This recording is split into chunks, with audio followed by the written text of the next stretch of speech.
everyone, and welcome to another I Pick My Butt video. More Survivor.io and the best abilities / skills for the Kunai. What are they? We're going to go over them today. Actually, using these skills and this kind of process, I was able to beat Chapter 12, I think, with a little bit under 1,300 attacks. So if you're struggling on that, you might want to give this a try.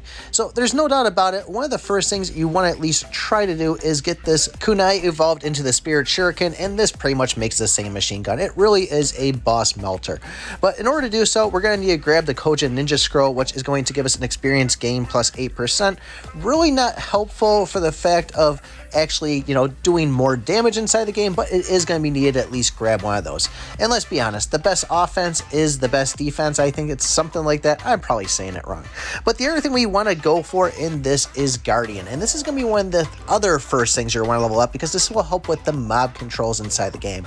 Getting more of these will cause these things to spin faster and essentially do more damage, which means you kind of have more time to just kind of stay safe and fire that shuriken off. You'll want to make sure that you're going to grab an Exo Bracer along the way, which is going to give those overtime effect duration plus 10%, meaning that we're going to have those spinning blades out there for a little longer.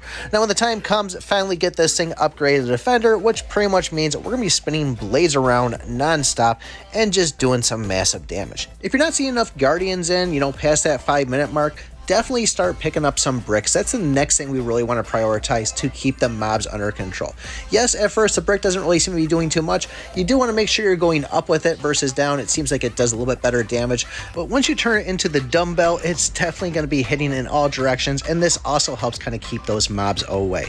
Now, in order to take it there, we're going to need to grab a fitness guy, which is going to give a max HP plus 20%. I know I was saying the best offense is the best defense, but when it comes down to it, you grab 5 of these, that's an extra 100% hit points, meaning your hit points just doubled. Although I try to wait towards the end, maybe the last 3-4 minutes, to start collecting these, because that's when it's really needed. If you've never watched a guide or talked to anybody about this game, you probably don't know that the lightning emitter is pretty much the big damage dealer. This thing freaking slaps, and it's a great thing to have around. So as you see him, just kind of pick them up here and there. The energy cube is going to be another great thing to go with it, which is going to shorten those intervals of how fast things get cast. And when you get lucky enough, you'll be able to take this thing into the Thunderbolt power cell, which is pretty much going to turn all your lightning bolts into yellow and do even more greater damage. Now, I always think to myself when I see this, I think the lightning bolt should be yellow at first, and then when you evolve it, it should be going to blue, but that's just a little weird thing I always think about. Just like the lightning emitter, try to pick up a drill shot when you see it here and there. Like I said, try to go for Kunai first, then go and focus on either the Guardian or the bricks, and then this lightning emitter or the drill shot next. Like I said, we're really trying to focus on the mobs here to get those down, because we know we're going to be melting the bosses. You will need to grab an ammo thruster along the way to turn this thing into the whistling arrow, which is pretty much going to go flying all over the screen and just go melting through mobs themselves. So it's not going to be an AoE effect, but it definitely does do its fair share. And the ammo thruster may not really look like it's doing a lot of difference, but it does help having in there.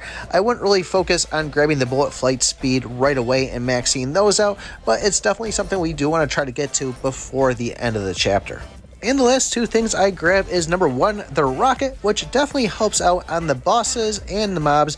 It's going to have a little bit of AoE in there and just a good chunk of damage done. And then I will grab the high power bullet, which is going to give us the attack plus 10%. Now, I usually wait till about after the 10-minute mark, if I can, to start grabbing these attacks, but it seems like I'm able to kind of hold off with these other abilities until we start getting into some of those zombie waves and so on.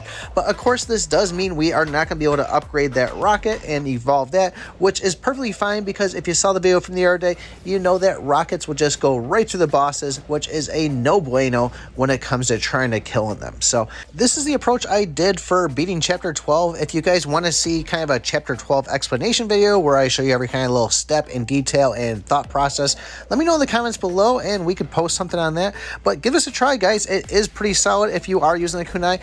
I am using the Kunai, the Light Chaser, and the Revolver. I don't have the shotgun yet upgrade high enough, but I am constantly switching my weapons, just kind of see what feels right inside the game. So join the Discord if you haven't already. Don't forget to like, subscribe, and remember, I pick my butt.